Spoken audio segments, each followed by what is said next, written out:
آج میں اسی کانٹیکسٹ میں اس کرٹیکل ایشو کو ایڈریس کروں گا جو آج کل ہمارے معاشرے میں بڑا عام ہوا ہے، ڈائس کے اعتبار سے، یہ لوڈو کے اعتبار سے، اور کیرم بورڈ، تاش، شطرنج، یہ جو انڈور گیمیں ہماری یعنی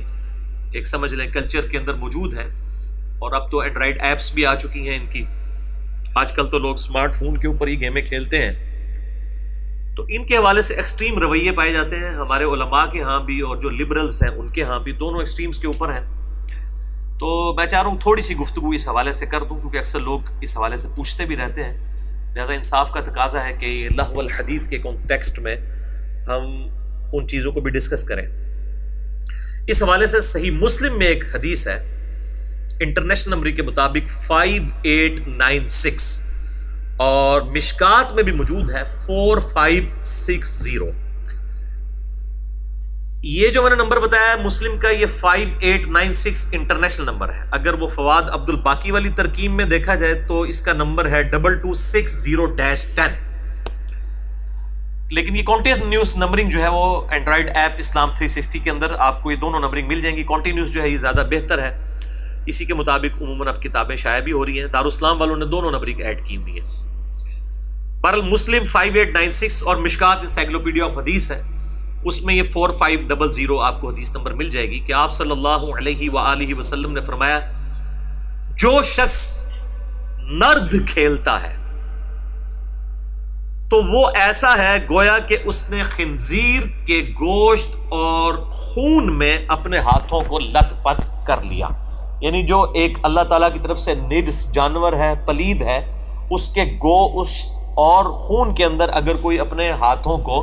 آپ سمجھ لیں دھونا شروع کر دے تو اس کے مترادف ہے نرد کھیلنا۔ اب یہ نرد کا لفظ تو موجود تھا، انگلش میں اس کا ترجمہ کر دیا گیا ڈائس، اور پھر اندھے نو کے چاہیے 2 آنکھاں،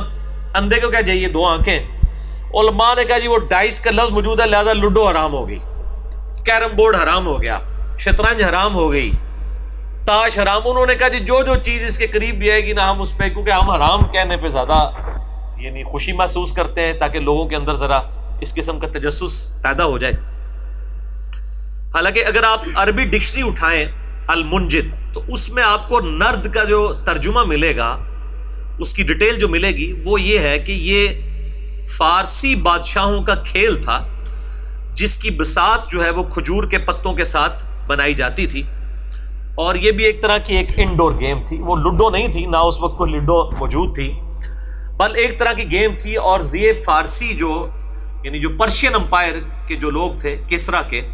بادشاہ کے انڈر جو لوگ تھے، وہ لوگ یہ گیم کھیلا کرتے تھے، اور ظاہر ہے اس کے اندر امپلائڈ ہے کہ وہ جوا وغیرہ اور اس طرح کی غیر اخلاقی حرکات بھی اس کے اندر شامل ہوا کرتی تھی۔ لیکن بعض لوگوں نے اس کا ترجمہ جو ہے وہ چوسر، بعض نے شطرنج کر دیا، حالانکہ شطرنج جو ہے وہ خود عربی کا لفظ ہے، ٹھیک ہے۔ اگر شطرنج یہ ہوتا تو یہ اس میں الفاظ موجود ہوتے کہ اس سے مراد شطرنج کی گیم ہے۔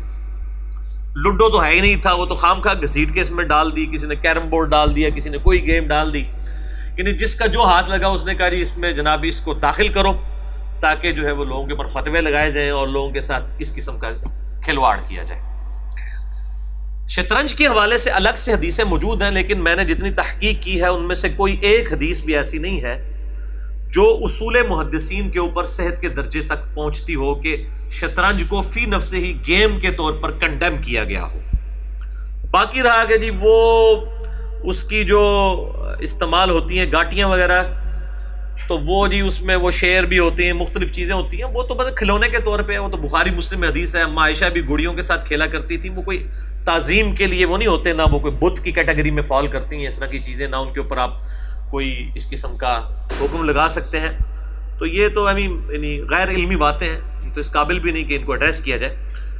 شطرنج کے حوالے سے جو سب سے مضبوط ایک دلائل میں دلیل پیش کی جاتی ہے، جو امام ابن تیمیہ المتوفیٰ 728 ہجری اور آج کے دور میں چند ان کے جو فالوور ہیں سلفی علماء، انہوں نے اس کی بنیاد کے اوپر یہ ہنگامہ کھڑا کیا، وہ سیدنا مولا علی رضی اللہ تعالیٰ عنہ علیہ السلام کا قول وہ پیش کرتے ہیں شعب الایمان امام البیہقی کی کتاب سے، اور مشکات میں بھی حدیث موجود ہے انٹرنیشنل نمبر کے مطابق 4510 کہ مولا علی رضی اللہ تعالیٰ عنہ علیہ السلام کہتے ہیں کہ شطرنج جو ہے وہ اجمیوں کا جوا ہے. یعنی جس طرح اسلام نے جوئے کو حرام کیا ہے تو اجمی عربیوں کے اگینسٹ اجمیوں کی یہ ایک جوئے کی گیم ہے. حالانکہ یہ روایت بالکل منقطع روایت ہے, بالکل کمزور روایت ہے. شیخ زبیر صاحب نے بھی تحکیم کے دوران مشکات المصابیح کے اندر لکھا ہے یہ روایت بالکل کمزور ہے, اور منقطع اس لیے ہے کہ امام محمد بن علی بن حسین الباقر نے ڈائریکٹ مولا علی سے یہ حدیث روایت کی ہے, اور امام باقر کی ملاقات مولا علی سے ثابت نہیں ہے. امام باقر جو ہیں وہ بیٹے ہیں امام علی ابن حسین کے, یعنی امام زین العابدین کے, اور امام زین العابدین بیٹے ہیں سیدنا حسین ابن علی کے, اور حسین ابن علی مولا علی رضی اللہ تعالیٰ عنہ وعلیہم السلام اجمعین کے بیٹے ہیں. تو امام باقر کی ملاقات تو دور کی بات ہے, امام زین العابدین علی ابن حسین کی بھی ملاقات مولا علی سے ثابت نہیں ہے. چاہے جائے کہ ان کے بیٹے کی ثابت ہو, ان کو بھی ہم تابعین میں شمار کرتے ہیں. امام زین العابدین کو المتوفى 95 ہجری, امام باقر 114 ہجری میں فوت ہوئے, اور امام جعفر ان کے جو بیٹے تھے 148 ہجری میں. تو امام باقر نے ڈائریکٹ مولا علی سے یہ روایت کی ہے, اور بیچ میں واسطے انہوں نے مینشن نہیں کیے. تو اس طرح کی جب روایتیں ہوں گی وہ منقطع ہوتی ہیں, وہ سند ہی مکمل نہیں ہے. لہٰذا یہ روایت جو ہے مولا علی کی طرف جو منسوب ایک موقوفاً روایت پیش کی جاتی تھی سلفی اہل حدیث علماء کی طرف سے, یہ روایت ہی بالکل مردود ہے. اور مشکات المصابیح میں انٹرنیشنل نمبر کے مطابق 4510 پہ یہی حدیث امام ولی الدین تبریزی نے لی ہے, اور اس پہ شیخ زبیر صاحب نے تحکیم لگا دی ہے کہ منقطع روایت ہے.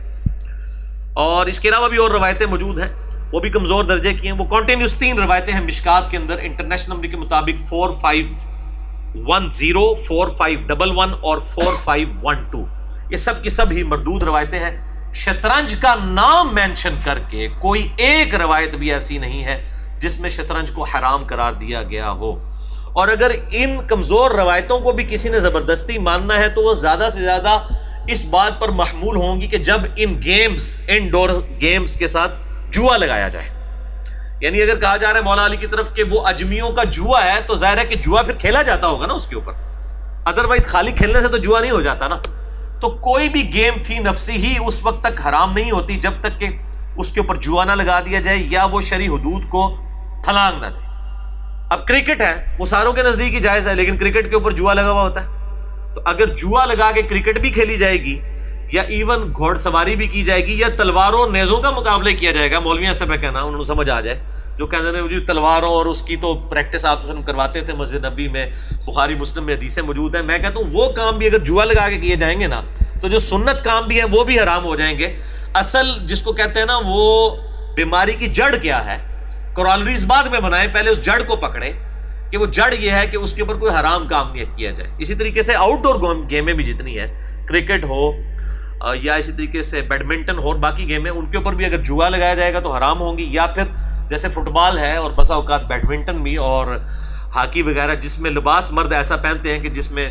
ان کی ران کھلی ہوئی ہوتی ہے, تو وہ اس لباس کی وجہ سے آپ اس کو غلط کہہ سکتے ہیں. فی نفسی وہ گیم غلط نہیں ہوگی. تو اگر کوئی اور شرعی پابندی نہ ہو تو اس طرح کی ساری چیزیں جو ہیں وہ پھر حلال ہوں گی. تو یہ انڈور گیمیں جتنی بھی ہیں, چاہے وہ شطرنج ہو, لڈو ہو, یا تاش ہو, اسی طریقے سے کیرم بورڈ ہو, ایون گھر میں سنوکر بھی کسی نے رکھی ہوئی ہے, اس کے اوپر کوئی گیم نہیں لگاتا. اب یہ نہیں ہے کہ جی جڑا ہارے گا وہ پیسے دے گا, وہ تو پھر جوا ہی ہو جائے گا نا. ٹھیک ہے, ہاں یہ ہے کہ اگر کھیلنے کا شوق ہے تو جو دونوں کھیل رہے ہیں وہ آدھے پیسے کر کے دے دیں, تو جوا نہیں ہوگا. یا کوئی تیسرا بندہ دے دے کہ یار 2 غریب نے کھوا دے کہ انہوں نے کھلا دو, اس طریقے سے حلال ہو سکتا ہے. لیکن یہاں پہ تو لڈو کے اوپر بھی لوگ جوا لگا رہے ہیں. یعنی ہمارے جہلم شہر کے اندر میں نے کئی جگہوں پہ دیکھا, اتنے خوشو خضو سے لوگ بیٹھ کے کھیل رہے ہوتے ہیں لڈو. ظاہر ہے وہ تو مطلب بغیر شوق کے تو نہیں کھیل رہے ہوتے, یقیناً کوئی مطلب اس کے اوپر پیسہ وغیرہ لگا ہوتا ہے, ان کی کوئی یعنی آپ سمجھ لیں انٹرسٹ کا کوئی نہ کوئی معاملہ موجود ہوتا ہے. تو اس طرح کی پھر حلال گیمیں بھی حرام ہو جائیں گی.